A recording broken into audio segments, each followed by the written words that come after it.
financial assets to 1.25 lakh rupees per year. Listed financial assets held for more than a year will be classified as long-term, while unlisted financial assets and all non-financial assets will have to be held for at least 2 years to be classified as long-term.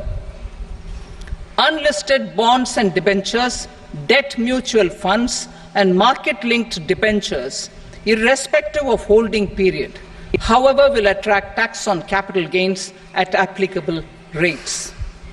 Taxpayer services.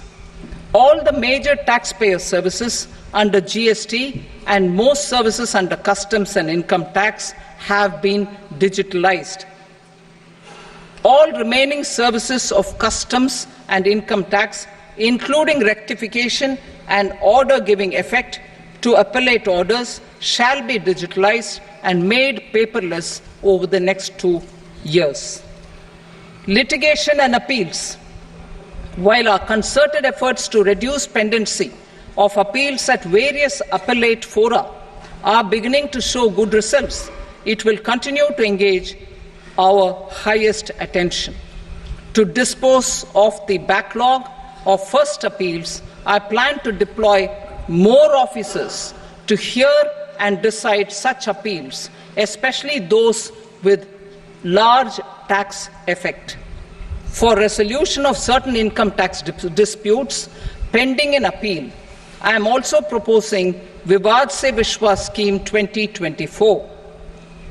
Further, I propose to increase monetary limits for filing appeals related to direct taxes, excise and service tax in the tax tribunals, high courts and Supreme Court to 60 lakh rupees, 2 crore rupees and 5 crore respectively. With a view to reduce litigation and provide certainty in international taxation, we will expand the scope of safe harbor rules and make them more attractive. We will also streamline the transfer pricing assessment procedure. Employment and investment. I have a few proposals to promote investment and foster employment.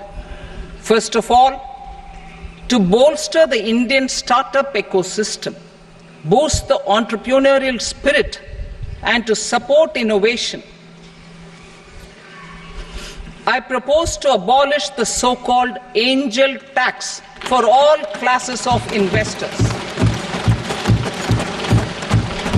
Second, there is tremendous potential for cruise tourism in India.